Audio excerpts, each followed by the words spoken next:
Councillor Christy Burke, good afternoon. Good afternoon, Joe. How are you? Good, Sinn Féin. How are you? You're upset by the Sunday World badly.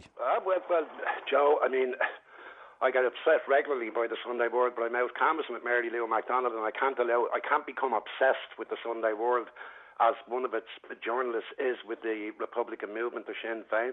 Well, they're saying Christy Griffin, who's this chap that's got a life sentence last week for raping a young woman, they're saying he was involved with the IRA.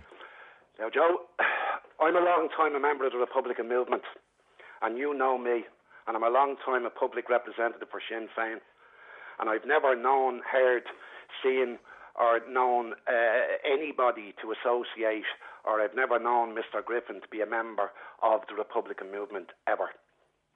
Okay, the other allegations made in the article? The other allegations made in the article, Joe, that we're receiving funding from criminals or drug dealers, Joe, it's not even worthy of a response, but I did feel I had to put out a statement. Joe, I've been involved in politics and electioneering since 1982, and I can assure you, every penny, shilling or pound or euro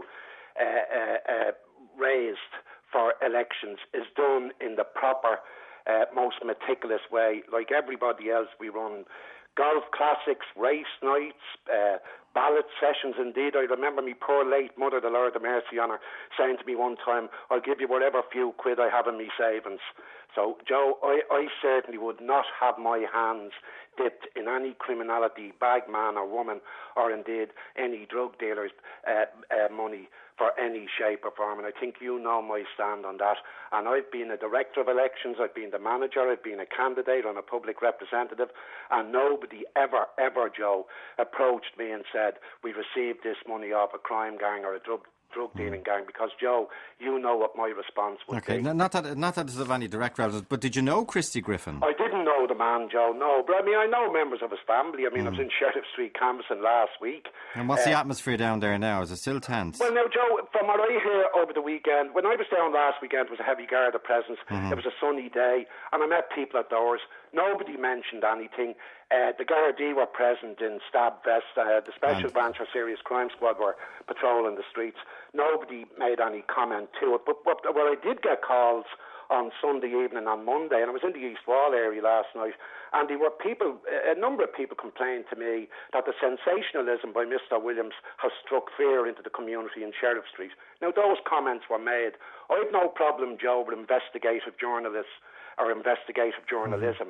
Everybody has a job to do. But I think if you're going to report accurately, and not with anonymous names and anonymity type of stuff, using that type of stuff like what was presented in the Sunday World on Sunday. Let's say Christy Griffin and his gang operated a multi-million euro theft racket with the IRA to fund Sinn Féin. Joe, I'm telling you now, and again I'm repeating myself, you know me, a lot of people know me, absolutely untrue, no evidence, none whatsoever. Any campaign I was involved in was hard earned, and let it be, as I said, race nights, golf classics, cabaret shows, you name it, Joe. Okay, Paul Williams, the crime editor of the Sunday World, is on the line. Paul, good afternoon. Good afternoon, Joe. How do you respond to Paul? Christy Burke said you have a vendetta against Sinn Féin. Well, first of all, he used the word obsessed, and I know Christy Burke, and Christy Burke is a nice guy, a nice man, decent guy, who's been around for a long time. I'm certainly not obsessed with Sinn Féin or the IRA. I spend my life writing about criminals and criminality. There are very serious issues in relation to this Mr. Griffin. It has been widely reported on several occasions in the past by other newspapers and ourselves. It was also brought up in the Dáil and talked about by Bertie Ahern and Michael McDougall. In what context, Paul? In relation to the racket between Mr. Griffin, Christy Griffin was involved in a racket. I'll rerun the story I wrote on Sunday. Christy Griffin was involved with the OC of the Dublin Brigade at the IRA. He's a man in his 40s. He's originally from East Wall. He has been he has also been in the past an election agent for Nicky Keogh. He has been photographed, and the pictures have been published, with himself, Nicky Keogh and Jerry Adams. He was involved with Christy Griffin for a long period of time, involved in the systematic plundering of container traffic in Dublin Port. This has been going on for several years. As I say, it's been brought up in the Daly. Even Bertie, who normally sits on the fence in relation to issues concerning Sinn Féin, brought this up himself. McDougall was ranting and raving about it on several occasions. Now, I don't have any political agenda because I don't particularly get on with Bertie Ahern, and I certainly don't get on with Mr. McDougall. In fact, myself and Christy would have a lot in common in that particular area. And the reality is this, that this money was being used to fund the organisation, and fellas began feathering their nests. On February the 8th, I give a very specific date, on February the 8th in 2004, Christy Griffin was arrested by Gardaí outside Eddie Rockets in Swords. He was arrested in the company of one man, who we named in the Sunday World on Sunday, who was convicted for the 1980 murder of Garda Seamus McQuaid in County Wexford. He was also in the company of a prominent Republican who lives in Bushy Park in County Galway. They were discussing a few weeks earlier the arrest of a number of prominent Republicans with a truckload of cigarettes which had been tailed from the container park in Dublin Docks. When they were seized, the problem the IRA and Sinn Féin had at the time was that it would directly prove what McDougall and Bertie Ahern and politicians, legitimate politicians, were saying, that these people were involved in criminality. And because of that, obviously the guards were watching them very closely. But as a result of that, Griffin was summoned to a meeting in Belfast by the IRA. Now, leading on from that, this man, the OC of the Dublin Brigade of the IRA, was subsequently sacked because he embarrassed the organisation. He's now living in Rathfarnham. He's currently facing a cab bill for in excess of €1 million at least. An associate of his was a guy called Kevin O'Neill. Kevin O'Neill is the brother of Dickie O'Neill. Dickie O'Neill was the OC of the IRA when Jerry McCabe was murdered. He's currently out of the country. He's wanted on warrant in relation to the murder of Jerry McCabe. Kevin O'Neill in 2002 was part of all of this particular group. This again is a matter of public record. Kevin O'Neill was taken by the provisional IRA up to South Armagh because they were upset that money allegedly was not going where it should be going, as into the main coffers in Belfast. He was shot in the legs. He was the election agent for Sean Crowe, who pleaded on his behalf, and I've written this several times before in the Sunday World, he pleaded on his behalf that he would not be punished in this way. So what I'm saying is this, and in a democracy, and I won't accept, I have no vendetta against Sinn Féin or the IRA. I have a vendetta against organised crime. And I know, Christy, it'd be well received down in that part of town, but it is totally disingenuous, and there's an ambivalent attitude among Sinn Féin towards criminality. Another example is Martin Marlowe Hyland was shot dead last year in the most appalling circumstances with a lovely young lad who was minding his own business, Anthony Campbell, with him. He was shot by drug dealers. He was in the house of Marlowe Hyland, who was a notorious drug dealer. Marlowe Hyland was one of the people who was never, ever marched on by the Republican-backed Concerned Parents in Cabra. Never. He was never marched on, even though he was a major, well-known drug trafficker and drug dealer. Why? Because he met every week or every couple of weeks, he met a prominent figure in Sinn Féin and the IRA in Melrose Park in Finglas, and he handed over money. The morning after Marlowe Hyland was murdered, another man who was well-known criminal up there, he went up and met the same guy because he was terrified that the IRA had actually shot Marlowe, and he handed over a large sum of money as well, which he was due to hand over to the state, but he handed it over to them. The problem is this, Joe. Christy Burke and Sinn Féin can call me all the liars that they want. They can sue me if they want at any stage. The reality is this. I'm out on the beat all the time around this town. I'm talking to people everywhere. I don't just talk to cops, as which Christy would probably say, this is all coming from the police. It doesn't come from the police. In fact, the police have become very friendly with Sinn Féin because of their political masters are telling them to do so. But you talk to ordinary people on the ground, they will tell you about the racketeering and what's going on. Now, in fairness, it has died down in the past year or two, but what I was making the point here is that Christy Griffin was never touched, and I find it also disingenuous of Christy Burke to say that he didn't know Christy Griffin. Everybody on the dogs on the street knew Christy Griffin's name and knew who he was. Tony Gregory was going on, and Tony Gregory is a friend of Christy Burke's, and he was going on about him for years.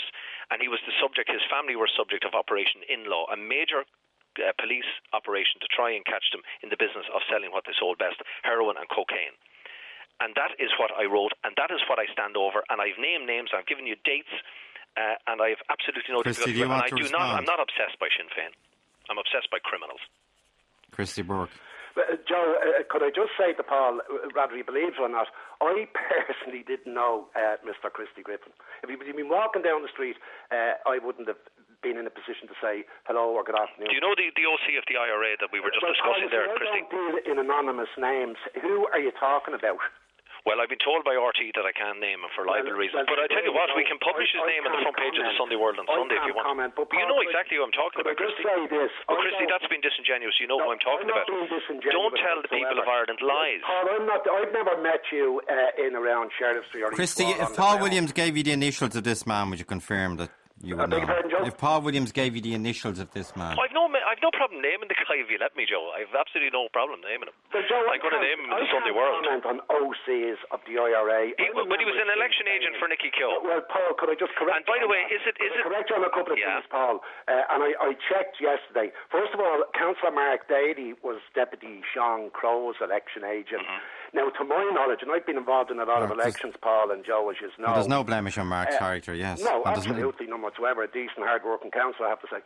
I was the election manager for Councillor Nicky Keogh in the last election, and Mr. Ed O'Reilly, to my knowledge, was the Director of Elections. Yeah, I've said you have a large group of election agents. This man was one of your election agents. He was Nicky Keogh's election agent. Kevin O'Neill was Sean Crow's election agent. He was part of their team of election agents. Councillor Mark Daly was, Paul. Now you can check So you don't know Kevin O'Neill, do you? I know of Kevin O'Neill. And do you know Dickie O'Neill? I knew Dickie O'Neill very well. You knew him? I knew Dickie O'Neill. Dickie O'Neill is currently on the run, so you obviously would know Kevin, and they were very well respected members of the Republican family in Tallaght. I never had a daily contact or a weekly contact with Kevin, but I would have known of Kevin O'Neill, and I would have met him a couple of times when I'd be canvassing. Well, can I ask you, Christy, do you know the connections then between Kevin O'Neill and Sinn Féin and a guy called Sean Dunn and C2 frauds, and also the theft of container traffic from the docks? Well, Paul, I can put my hand on my heart, and I'm an honest individual, and I can tell you, no, I do not know of the connection of the name. Well, Sean Dunn disappeared in September of 2004 in Alicante when he went to meet a prominent Republican there who has been hiding there, and he disappeared and he's believed murdered. I wouldn't know Mr. Sean Dunn if he stood in front. He was a major international drug trafficker, but he was also heavily involved with your former and probably some of your current comrades. Well, and as I say, Christy, I'm not accusing any of this, but I know what I'm talking about, and I stand over what I say. You would know more than I do in that field, but I wouldn't know Mr. Dunn if he stood in front of me and either accept me word on that. So why do you think Paul Williams is doing this? Joe, can I make this point? Yes. I'm managing Mary Lou MacDonald's campaign at this moment in time. As a matter of fact, I broke a canvas to facilitate your call, and I can assure you this, that anybody can look at our books, and nobody in my 25 years as an elected representative or indeed a campaign manager ever came to me and said that came from the criminals, that came from drug dealers, that came from such a body. Never, ever, ever. You have some of the best. Paul, the best financial. Oh no, I'm sure, Christy, what you say you believe is the truth, but they have the best money laundering facilities, and this has been stated internationally by the FBI, the American authorities, the UK authorities, the Irish authorities, the European authorities. You have some of the best Christy, money when the Garda, Christy, okay, everyone except your bona fides, but when the Garda Commissioner says that he believes the Northern Bank raid was carried out by the IRA, when the Taoiseach says it, when the Minister for Justice says it, when in Fine Gael's time, I think it was John Bruton who coined the phrase, pardon the pun, that Sinn Féin and the IRA are two sides of the one coin. Well, Joe, now, when you hear all that, Christy, as a prominent member of Sinn Féin, do you not ask questions within the organisation saying, why are they saying all these awful things about us? Yeah, of course we do, Joe, but they also said that the Birmingham Six was guilty. You know, everybody is saying the IRA carried out the Northern Bank raid except the IRA.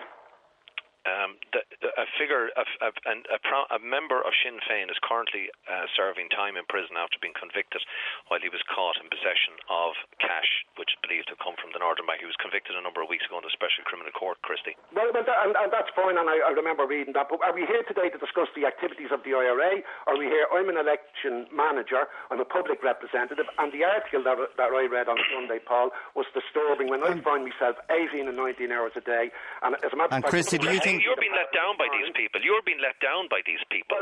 You know about this criminal racketeering. It is probably part of the reason why Mary Lou MacDonald is running in North Central at the moment. Paul, I'm putting my hand on my heart and I'm telling you now, I am a hard-working, and I consider myself a committed, dedicated Republican from the time I was a kid in a Fianna Éireann, and I do not have evidence or anybody came to me and said that money came from. I can assure you, Paul. But they won't. They're hardly going to start telling you that, Christy, because you're a notoriously secretive organisation. For the Sinn Féin Central Fund, any time. Paul, you need to explain why you use that reference to Mary Lou McDonald, in fairness to her and to Christy. No, I was just making the point. I was trying to ask Christy. Christy is doing her campaign. How come is Mary Lou McDonald was chosen to run the constituency she was when Nicky Keogh lost by a couple of seats? Well, I'm asking you, is that connected to the corruption scandal? Paul, can I tell you this much? Nicky Keogh was out in Cabra West this morning, camps with Mary Lou McDonald, and fair play to her. Nicky Keogh 2-3 years ago indicated to me as the group leader of the Sinn Féin councillors on Dublin City Council,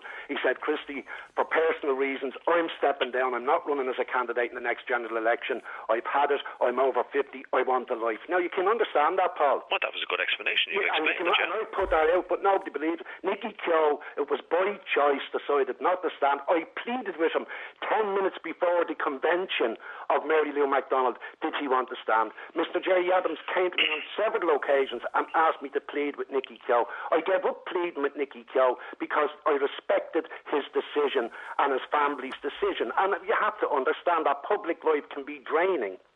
Absolutely. Well, my point is this: in response, basically, Christy, to the allegation you made in relation to the Sunday World article. Obviously, it has hurt people there. That's not my point. I have a job in this democracy.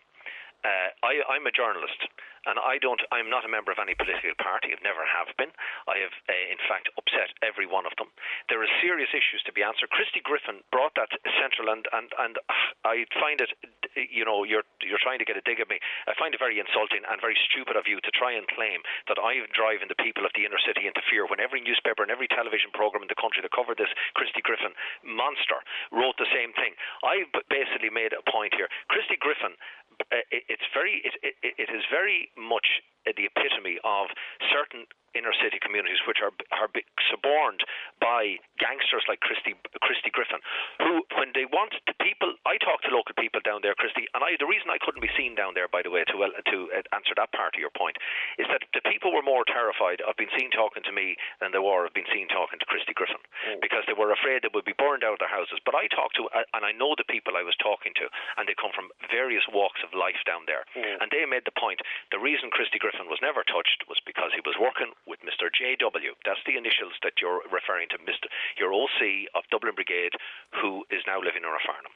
And he wasn't touched. Martin Marlowe Hyland, at the time when 16 and 15-year-old young fellas who were taking drugs in Cabra were being beaten within an inch of their lives, Marlowe Hyland was let walk around. PJ Judge, the psycho, was rambling around terrorising everybody because nobody went near them, and I wonder why. And I will always ask those questions, Christy, until the day that you guys are totally clean. Paul, I made a comment in my opening remarks that I respect you as a journalist and investigative journalist that just have a job to do the same as I have.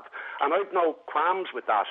What I do have qualms with, Paul, is that every other week, I gave up reading. That's not true. That's not true. It's not every other week. No, and I'm not. It's not every other week, Christy. Christy, the only reason Sinn Féin are upset at the moment is because you're at the hustings and you're at the election. Because there is a philosophy in Sinn Féin and the IRA.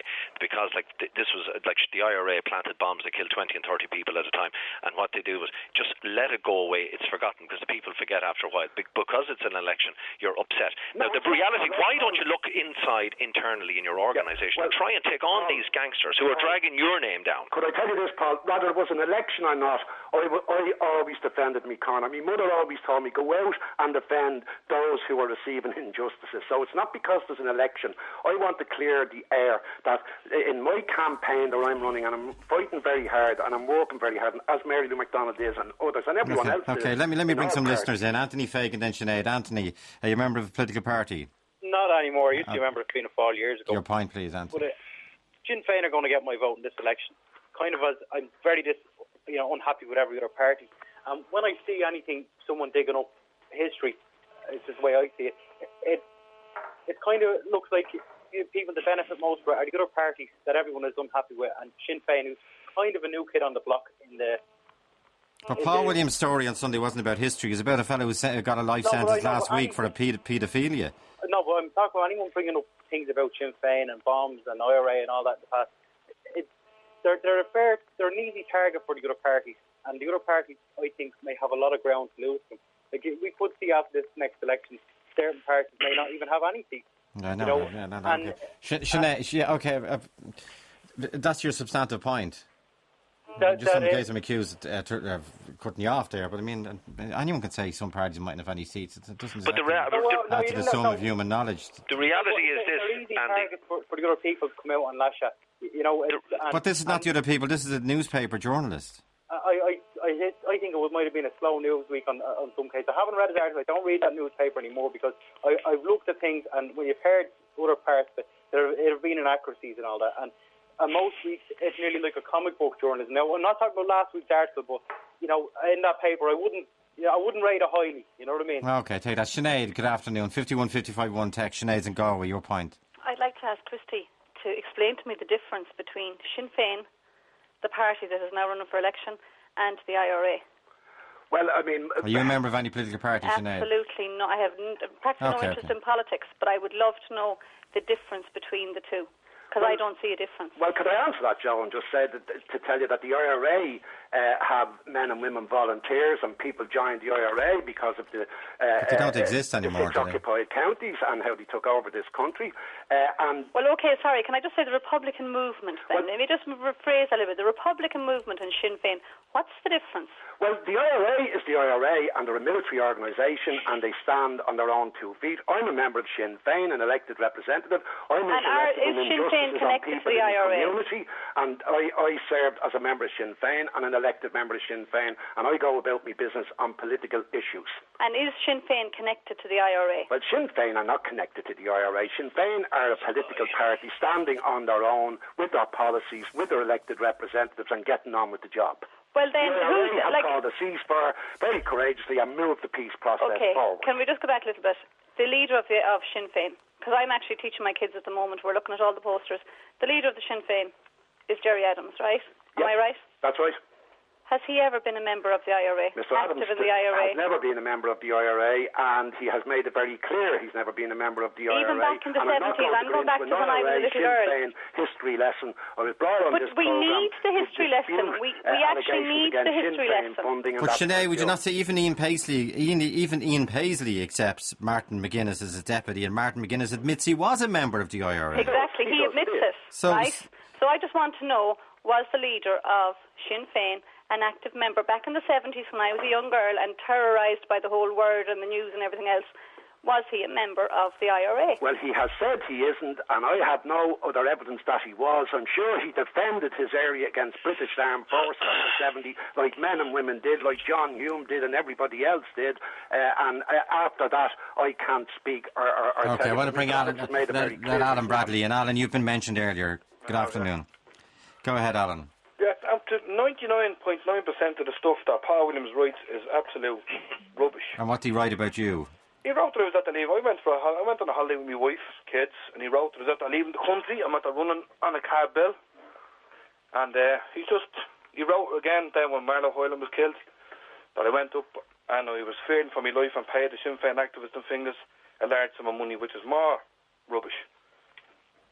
Paul? This is Alan Fatpuss. This is Alan Fatpuss Bradley we're talking to now, is it? A good man, Alan. Well, just you should have introduced yourself to the public and tell them who you are. The criminal figure who is also known as Fatpuss Bradley.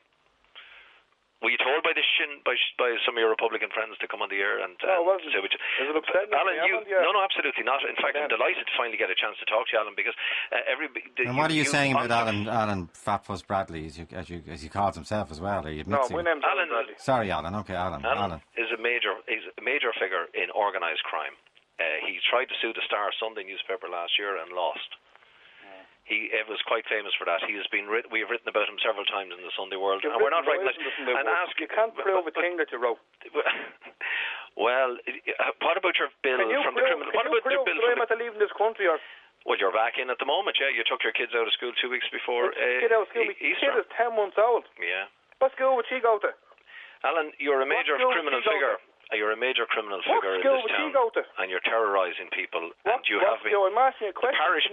The parish priest in Finglas gave evidence against you. Can you answer the question? I'm going to finish what I said. You can't answer. The parish priest, Alan. The parish priest in Finglas was talked about you being nothing but a thug and Finglas, by the way. You just do the pieces. Of course, we just made it up, Alan, of course. Yeah, we just made it up. And how do you sleep at night, Alan, selling drugs to kids? I don't sell drugs to kids. You don't sell drugs. Where did you get all the money, and how come the Criminal Assets Bureau hitting you for several €100,000 in taxes? What money? Where's the money? Well, that's what I believe you've told them as well. Where's the money I have? Alan, I'm trying to remember the case, but I was surprised that the priest actually gave a character reference against you at that libel trial. He said he terrorised the whole neighbourhood, Joe. That's what the parish priest said about that man. Alan, how did you react? Let Alan answer. Alan, how did you react to the priest coming into court and saying that you terrorised the whole community? Well, none of the priest's evidence was taken into account. No, but I'm saying, how did you react when you saw the priest coming in and saying that, your local PP? What way did I react? Yeah. See, the priest couldn't tell us. He couldn't tell me from my brother, and he said he knows all his life. So he's obviously put up to it. And then you were the other thing I saw, which is when everyone's right, and I understand this, but you were singled out also at Marlow Highland's funeral. You were in the papers. And hold on, and the priest that got up and gave evidence wasn't me parish priest. Well, he was a local. He was a priest. No, he's not a parish priest. But he was a priest. He was a priest. He's not my parish priest. How do you get on with Sinn Féin, by the way, Alan? How do I get on with them? Yeah. I have no problems with them. There's no problems with me, I hope. All right. Well, I'd like to know from Christy Burke what he thinks of you and your organisation and what you're involved in. Alan, is there a bill from CAB? There is, yeah. And how much are they looking for off you? 380,000. For what? Miscellaneous income. And what about Wayne? How much does he owe? No, let Alan... Wayne's case is going very well, actually. Yeah. The Commissioner's given us a judgment now in about 4 weeks' time. And Alan, what are the CAB saying about you? I didn't get a bill. I got a bill for over my bank account. I didn't get it for armed robberies. I didn't get it for drug dealing or any other anything else. It was miscellaneous income I got my bill for. You were targeted in a major operation 2 years ago by the National Bureau of Criminal Investigation, the Criminal Assets Bureau, the Garda National Drugs Unit and local detective units, Alan, who were investigating the upsurge in ATM robberies and cash in transit robberies. Well, several of your friends have been arrested. Several of your friends have died. Part of a police force, right, sets up all these major operations and doesn't arrest you once for an ATM robbery. Some police force out there, isn't there? Well, they've certainly put pressure on your friend Marlow Highland and helped close him down. I didn't get a card bill for ATM robberies. I was never arrested for an ATM robbery. I was never arrested for drugs either. Never once. This is a bit like the Shawshank Redemption in this. There's a famous line in it, Alan, if you watch the movie, it says there's 5,000 men in this prison and not one of them's guilty. There's never been a guilty man sent to prison ever. You're totally innocent. Well, you're having a bit of a difficult time trying to prove that to the general public, apart from what you're saying here today. You are a criminal figure and you have been involved up to your eyeballs in organised crime. And you're terrorising the living daylights out of the people in Finglas. And I'm sure if Christy Burke is still there on the line, Christy will actually agree with me on that. Okay, Alan, have you ever been arrested by the police? I have, yeah. And have you ever been charged? Charged, no. I have a good few road traffic offences, and that's all I have. I have no previous convictions for drugs. I have no previous convictions for organised crime or armed robberies or guns or firearms of any sort. Okay. And when was the last time you were arrested? I can't remember, to be honest with you. Well, was it a year ago or 6 months ago? It would have been about that. Okay. Did they talk to you after Marlow Highland was killed and Anthony Brennan was killed? Yeah, well, they came and asked everyone questions. And what did they ask? Just asked, did I know who he was fighting with and all this, and did you? The questions that you'd ask the same people. But you've a different. The same with the Herald. The Herald, you've a different suspect every week in the Herald for it. First you're blaming Desi O'Hare, they're blaming somebody else, one of his close friends. Now they're blaming some other suspect today. I don't think they haven't got a clue. They're causing trouble with what they're printing. And what did you think? You have a young baby, as you said. I have, yeah, 10-month-old child that I took out of school. What did you think of the murder of Marlow Highland and Anthony Brennan? Anthony Campbell, sorry. Sorry? What did you think of that? I don't agree with murder of any sort. I was never involved in murders. I never had anything to do with murders or guns, so... You were never involved in a shooting, Alan? No, I wasn't, no. Oh, God, we'd have to write a front-page apology for you this week, my old friend, because you're a totally innocent man. You can be a priest yourself. And you write lies. I tell you, Alan, is there any picture about you snorting cocaine somewhere, no? Yeah. Alan, let me tell you, as long as there's a breath in my body, I will do my utmost to keep comfortable places on the front page for you and all your criminal associates in this country. Do that, you know what? You're an absolute cancer in our society. It's great to get an opportunity to talk to you. Would want a head examined. The Irish Independent also... Who's seen me handing over all this money or running up and handing it over, fearing for my life? All you have to do is look and see who lives around Mellows Park, and then you can decide for yourself. Mellows Park? Alan, are you going to pay the $320 to the Criminal Assets Bureau? They're not getting a washer on me because I don't owe to them. It's me. I have an appeal pending. And when you read it to say the Irish Independent... I was up in court and they couldn't prove they was involved in anything. I didn't even get the bill for robberies or organised crime or any sort of crime. Did the jury in the libel action threw out your case on the grounds that they didn't believe you? No. They threw it out on the basis that we weren't identified in the pictures. If you want to ring John Mooney and ask him. Another little sidekick of yours. Well, there's not many of us around to be sidekicks. Well, Alan, like you run around. The Irish Independent said that you're the leader of a criminal gang based in Finglas. I tell you, where is the gang? Most of them are dead, in fairness. A lot of your mates have died tragically, both at the points of guns and also have been dying from natural causes and hanging themselves and stuff like that. Yeah. About 10 of your mates have died in the past couple of years. That's what you should do with yourself, hang yourself. Well, no, I just keep on doing and my why job. do you say that, Alan? Why would you say something? He's making people lives in misery with the crap that he's writing. If people like me didn't go and bring lovely chaps like you to the attention of the public... What are you saying I'm at the leg in the for? And then I'm fighting with John Daly and all. Because you are fighting with John Daly. No, I'm not. Will you come here with that, John Daly? Well, John Daly's friends contacted us to tell us all about it the week after. Lovely. We ran the story. Lovely. Alan, you are part of a group of people, in Finglas particularly, who have brought not only a bad name to that period, you make people's lives an absolute misery. You are. You proved it yourself. We proved it. Why did you come and sue me as well then, Alan? Sue you? Yeah. Let's go to the courts and see who wins. What thing I am? You're a criminal and you're a thug and you've terrorised people. And in fact, it's always a pleasure. I've only got one. I was telling Christy Burke from Sinn Féin there, I have only one obsession in life, and maybe I'm stupid for it. I believe in the public being informed about people like yourself. And why do you think Paul Williams has singled out you, Alan? No, he hasn't singled out me. Now, why is he singled out? Full of people he singles out. He just does the police's dirty work. That's all he does. And what have the police got against you? Well, the police, I don't go around with them. I come from a large family. I don't go around with them. He's a criminal, Joe. Now, why do you not get on with the police, Alan? They don't like me and I don't like them. Why do you not like them? Because I don't like them. Why do you not? I know, that's... Because they target innocent people in Finglas. My brother was coming home from a funeral one night and they got out and asked him his name. And he gave his name and the side door opened to the van. He left baton marks all over his back for nothing. And my brother is... never in trouble in his life. Never in trouble. Just the name enough had just got out and lashed him over. And have you ever been beaten up, do you? Have I? Beaten up? You want to see the state I was left in a good few times. By who? By the police. Yeah, what did they do to you? Police and Finglas. They lashed me over. What does that mean, Alan? Get out and milk me with batons for no reason at all. Just for the person that I am. What do you want me to do? Do you want me to like or respect these people? I don't think so. You don't like the guards and you don't respect them? I can't stand them. Why can't you stand them? Because I just can't stand them. If someone lashes you out with a pole... But you've a 10-month-old baby. Yeah, that I took out of school. Surely you want a police force to be minding your children, to be minding when they're going to and from school, when she does go to school. I don't want the police force near me. I look after myself. And do you not support the police? Support them? Support them with what? As a citizen? As a citizen? I don't think so, no. Why not? Everyone else does. Well, that's them. That's everybody else, isn't it? And do you remember when you first... Different people have different likes and different dislikes for people. Like everyone has. No, I'm not asking. People. But I'm not asking Alan to like or dislike them. I'm just saying you said you don't respect them. I don't respect them, no. Not one policeman or woman. No. As a group, you just hate them. Hate a lot of them.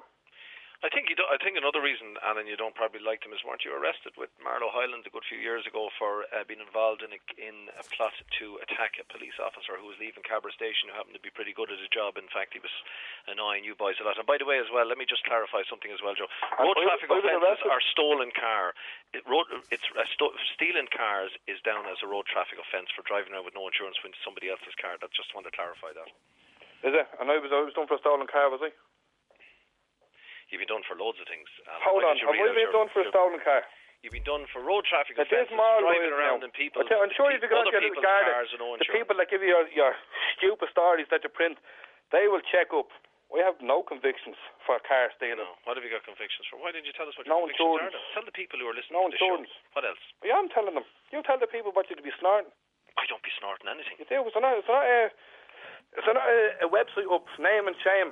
Yeah, which was run by a criminal on behalf of you guys. A criminal? Yeah, a criminal put that up on the website because he's part of your list. A criminal put it up now. Who put it up? I never heard of that website. I think Giovanni put it up. Yeah, Giovanni Stefano last year. Yeah. Why don't you sue him? Oh, that's been taken care of at the moment. Don't you worry about that. Yeah. You see, the problem I've always had. The problem I've always had in my career. The problem I've always had in my career by taking people like you on, Alan, is this: that you will try everything. You will try the intimidation. You will try physical harm. That doesn't work. Then you'll try and go through the courts.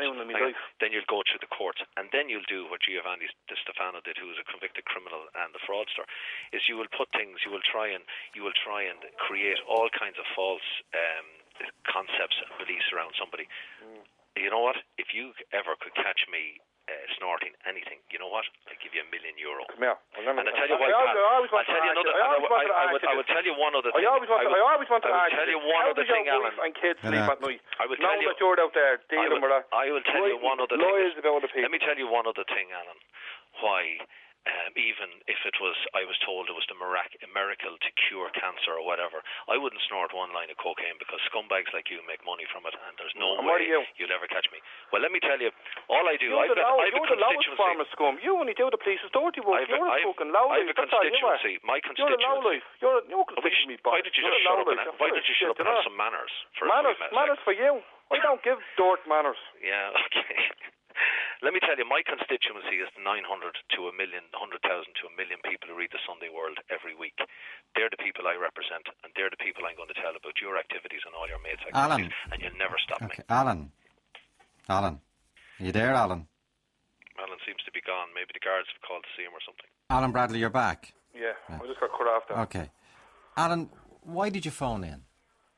Why the phone in? Because the man was printing lies about people. Like these lawyers, he said I took a 10-month-old child out of school. You know, as well as I know, there's no school to take a 10-month-old child. He said I left the country for good and ran from a card bill. I'm sitting in my mother's house now. I'm not running from any card bill. My card bill is appealed. But you have got I haven't been arrested for ATM robberies. I haven't been arrested for gun crime. I haven't terrorised anybody. And so that was the main reason you phoned in, was just to say to Paul Williams that you're a completely innocent man. But I'm back here and I haven't ran from any card bill. So if the police were looking for you this afternoon, I didn't get the card bill for the police are looking for me. No, if they were looking for you, they can find you. That's your point. Yeah, I know wordings. I'm not the one from nobody. Well, Paul, the chap is back in the country. It is. He's given us the Dublin number. We have it here and the Dublin address. That he's leaving the country for good, and he's finalising his situation here because he doesn't want to pay the cab at Bob. Alan, you're getting ready to run. No, I'm running nowhere. I'm not leaving this country for you. Well, fair play to you anyway if you don't leave the country. You're a good, upstanding citizen, and I'm sure there's a lot of political parties would love to see get your little scrape on the ballot paper come a couple of weeks' time, Alan. Yeah. And I would love to meet you any time. And as I said to you, if you have any issue that I wrote any lies about you, you can come and sue me. You've the recourse through the law. Sue you, sure you get the police in to tell lies, yes. But Alan, CAB stands for the criminal. Everyone tells Alan. He just said it was a major investigation and operations all set up to target me. Now, when something's set up like that, surely you're going to be arrested for it or something. You've been arrested several times for questioning about various crimes. Wasn't Wayne arrested last year during an armed robbery, just following an armed robbery? We're not talking about Wayne, we're talking about me. Yeah, and you were arrested as well. No, I was not. You've been arrested several times for armed robbery. And no, for I was about not. Them and other crimes. I was not arrested for armed robbery. What armed robbery was crimes arrested for? For? Violence. I was never arrested for armed crimes. Robbery. Never. What about your little radio station that you set up? The radio station's not a crime. I had a radio station. You set up a radio station and you were advising people where to go and buy their gear. No, look, who in their right mind? If you're saying I'm just a gangland leader and all, what sort of a gangland leader? would set up a radio station and sell drugs across it. That doesn't sound like what you're fitting me in for there, you know what I mean?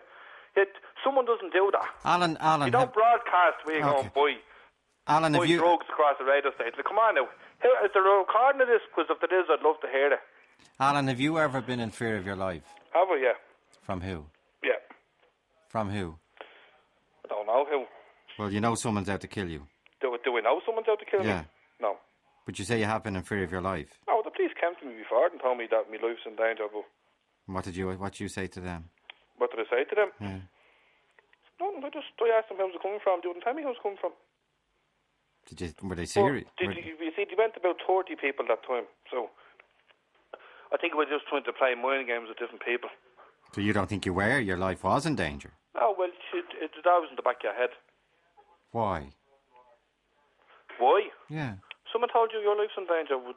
No, but you say your life's in danger is always in the back of your head. Why is it always in the back of your head? No, I said it was in the back of my head. It's not now. See, CAB stands for the Criminal Assets Bureau. Yeah. They've given you a bill for 320,000, which they believe has come from criminal assets. Yeah.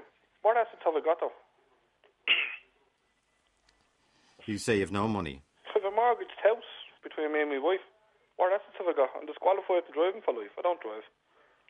What other assets have I got? A couple of horses thrown in the fields. That's it. What assets have I got? I don't live this mental lifestyle. And if you've no assets, how do you pay for your holiday then? How do I pay for You're your entitled holiday? to go on holiday, by the way, but how do you pay for your holiday? You How say do I pay for it? you're saying you've no money whatsoever. I didn't say I had no money whatsoever. You say you've no assets whatsoever.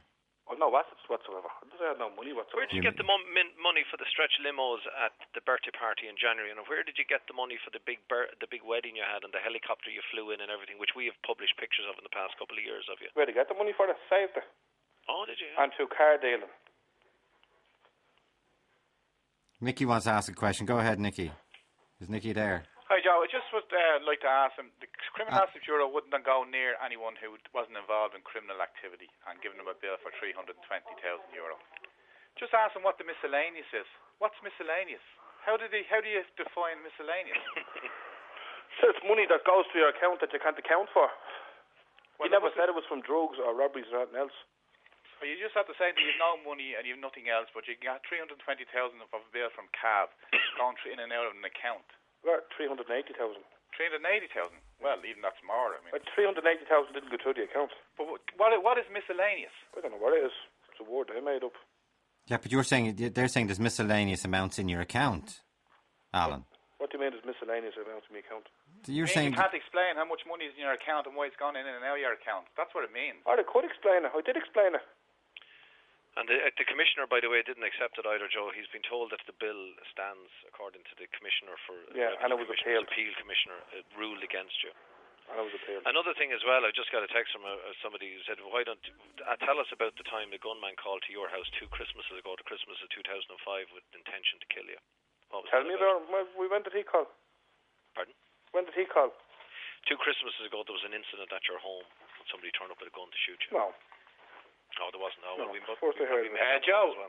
Nick. Joe, before I go, I just want to say something about Paul Williams over there now. Well, I mightn't agree with everything that he writes about, but I have to say he's a very, very brave man, and keep doing what you're doing, Mr. Williams, because we need to know what these scumbags are doing. Thanks very much. Well done. And we need more. Okay, Mary, quick point. Oh, well, the guy Nicky has said it for me, because I just came upon the programme by accident and I recognised Paul's voice, and it's really just to say to him, I've admired him and read him for so many years now, and he really is he's the ordinary spokesman and spokeswoman's and he's our spokesperson. But one of the people he spoke about and has phoned in, and he's Alan Bradley, and we've all seen his name so often in the Sunday World and other newspapers. And have you listened to Alan? Yes, and my blood pressure is rising by the second, because Paul also made a point about that young apprentice there before Christmas. I have a 19-year-old son, an apprentice. I also have a member. I also have a member of my family in the Guards. So no one agrees for 1 minute what happened to Marlowe or that youngster. No one agrees for 1 minute what happened to them. Going out to work and provide for my family, as does my husband, and all of our family members feel that we're not being heard, and it's people like Paul Williams who's out there speaking on our behalf. And like your brother giving them stories. And that was really the only point I didn't. I said my son, The Apprentice. But it was really just to say to Paul, keep up the good work. Let me bring John Mooney in, the other journalist. John, good afternoon. Good afternoon, Joe. You were involved in this libel case with Alan Bradley, who's on the other line, and you were there for the police evidence. Well, yeah, my phone is hopping at the moment from pretty much everyone ringing me.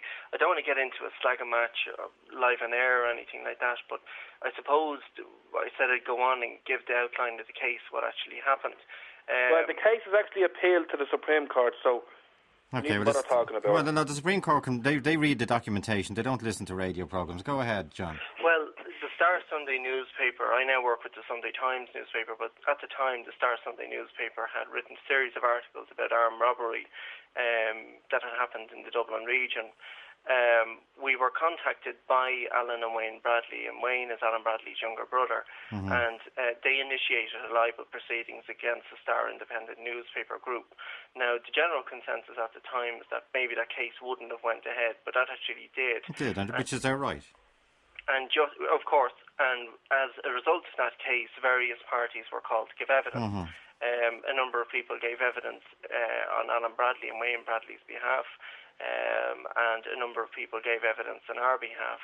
Included was a community garda from Finglas, Father Seamus Ahern, who's a parish priest in Finglas, and Detective Inspector Brian Sherry, who is a senior. And what did the parish priest say about Alan Bradley? Well, Alan Bradley is correct in some ways. Some of his evidence was ruled admissible and not to be taken into consideration by the jury. However, he did state that he believed that they were gangland figures and they had that reputation as being in the area.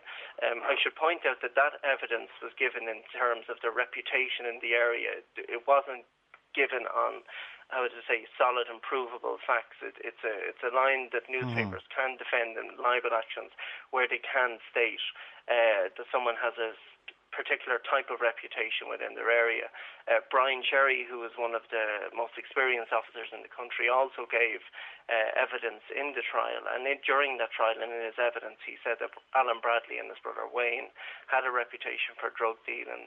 They had a reputation for involvement in armed robbery and other types of crime. So that now the jury took less than an hour to find against Alan and Wayne Bradley. They decided that they weren't identified, and the Bradleys have taken that case to the Supreme Court. So the jury found that the information that it didn't refer, that Alan was claiming it referred to him, and the jury said it didn't necessarily refer to him. Well, it was the You're saying that we weren't identified in the identified. That's all it said. Okay. What the Alan was asked to give an answer, yes or no. So Alan, you're saying... And he said no, we weren't identified. Okay, so Alan, your point was the article was about me, Alan Bradley, and my brother Wayne, and the jury said, well, you can't prove that. Yeah. Okay. Are you still adamant that the article was about you, Alan? It was about me, yeah. And are you still adamant that the priest, Father Seamus Ahern, was talking about you, Alan? The priest doesn't even know me. No, but are you adamant that he was talking about you and your brother? But there was one thing that was asked. He couldn't tell whether the reputation was before the article or after the article. If someone writes an article like that...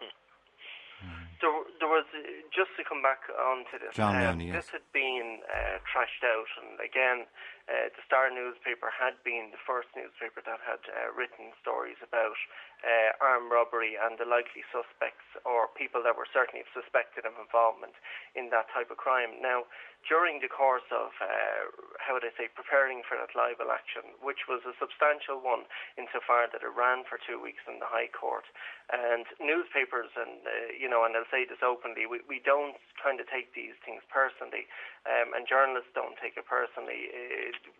When these type of actions are initiated against newspapers, certainly in that particular case, there was a decision made from day one that this would be defended no matter what the outcome of it was.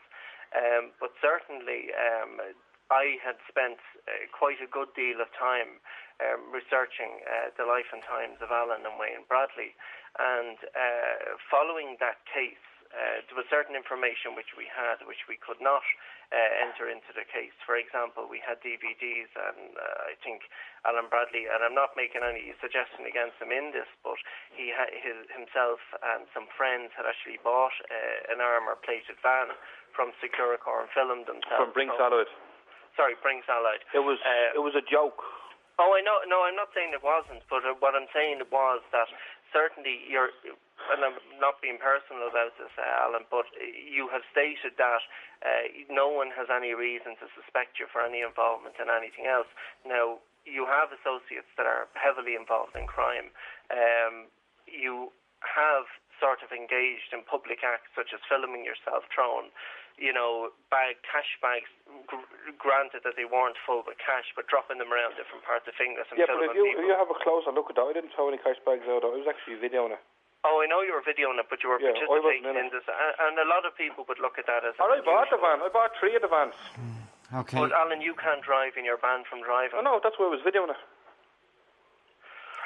You were videoing someone throwing cash bags? Okay. Yeah, John Daly's on the line. John, good afternoon to you. How's it going? All right? Yeah, you're in Portlaoise prison at the moment. I'm in Portlaoise, yeah. There's only one place it can be. Paul Williams knows that very well. Okay, take your time now, John. Okay, I will do. How's it going, Alan? All right? Not too bad. Yourself? Yeah, pops. Thanks for the postcard while you're away.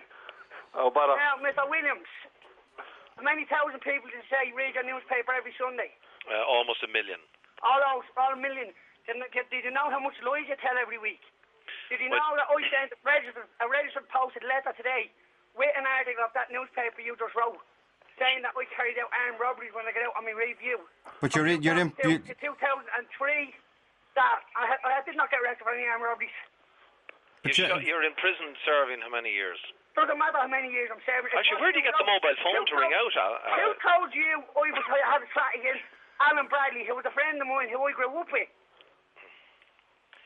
John, I have a complaint in against this, because if I did not know Alan Bradley and Alan Bradley did not know me, you were kicking off a fucking Garland war. Okay, keep the language. Okay, but that's what his intention is. John, you're in prison at the moment for armed robbery for an Esso station, isn't that correct? Back in 1999, I was 18 years of age.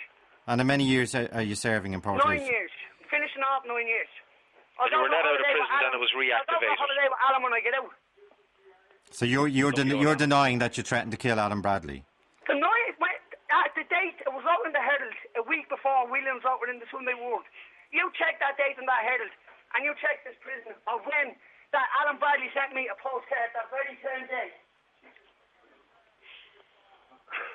And that's someone who left the country over. How's it go? Joe, if I could come in there. Yeah, I just want to ask John Daly. John, are you still on the phone there? Hello? Are you still on the phone? I can't stay long. I'm in a cell. Paul Williams, you are a lawyer. You make up laws to start war. If I did not know Alan Bradley and Alan Bradley did not know me, you would have kicked off a war there. People would have went to get one person or the other person got the other. Now I'm going. Get off the phone, you fucking lawyer. Joe. Yeah, I need to take a break, John. Jane, you've been hanging on for a long time. Go ahead. You want to talk to Alan? Go ahead, Jane. Yeah, hi there, Joe. Nice to talk to you. I'd like to ask Mr. Bradley a few questions. He seems to have a great deal of money in his bank account. What's he work as? Yeah, business where I have my bank account. No, well, what's your job? What's my job? Yeah. It's none of your business. I don't talk about my work across the phone or where I have my bank account either. Right, so... What have you got in your bank account? Well, I've got about €300 because I'm a normal working person. Hold on to it, because it's hard to get. It is, yeah. So where do you get the 300,000? I think if you clean out your ears and listen to the show a little better, I got a bill for 380,000. I'll tell you another thing then, Mr. Bradley. You have a lot of criminal friends in Portlaoise. A normal person doesn't know these people. Well, do you know Alan Bradley, Jane? No, how would I know Alan Bradley? I go to work every day. I'm a normal person. I'm just infuriated that RTE are giving him the time to talk on the radio. Well, I'm glad he did give me the time, because it proved a couple of things there that someone was telling lies. What did you prove? That the people of North Dublin and the North Inner City are scared witless? North Inner City? I don't be in town. You don't be in town? No. You don't seem to be anywhere. I don't even live in Finglas or the North Side. I live in County Meath. You can afford to live in County Meath? Yeah, it's actually cheaper to live in Meath, to get a house in Meath than it would be in Dublin. I'm sure. So, yeah, I can afford it. Well, yeah, so what do you work as? What do I work at? Yeah. I keep horses. Really? Yeah. I've had horses all my life. And you just buy horses, do you? Yeah. Right, and I'm a horse fanatic. You're a horse fanatic. Yeah. And you've made 300,000 from horses, have you? I didn't say I made 300,000 from horses. Well, obviously, Carb have looked at your bank account and they can see it. Well, if I've had 300,000 in the bank, you would have seen it. Well, they are trying to seize, and the commissioner. John Mooney was trying to. Can I just tell you something before I go? No, I just want to get a point out. I just want to get a point across. Can I just say something, Joe? First of all, there's no stop without fire. Second of all, Paul Williams, he said he hoped Paul Williams died. He's hung. I'll tell you something. For what happened to Anthony Campbell and Marlow Hyland, I couldn't care less about Marlow Hyland. But the same, hopefully, will happen to Alan Bradley. And they're scumbags, and you shouldn't give them airtime. Okay, and we'll try and stay away from language like that. John Mooney. I was just going to say that in the course of preparing... Joe, I'll let you in, Alan. I promise I will let you in. No, I just want to say something, because I'm getting off this phone now in a minute. I just rang in to prove a point to somebody. Now, John Daly is the ringing there. I have no feud with John Daly, and it goes to show that he was telling lies. He's at the telling lies about me leaving the country as well, running from car bills. Do you know what I mean? He threatened to leave. He said... He wrote that I'm at leaving the country over John Daly. There's John Daly after getting on the yoke. John Daly got a postcard off him with us away. He's some man, isn't he? Well, they're obviously after kissing and making up, Joe, which maybe that's a good thing about the Sunday World. And another thing is, how come John Daly had a phone to ring your show today from prison? Who hasn't got a phone in prison? And he's organising all kinds of business from prison as well. It's just another illustration of what these kind of people are like and what they're doing, and they're getting away with it.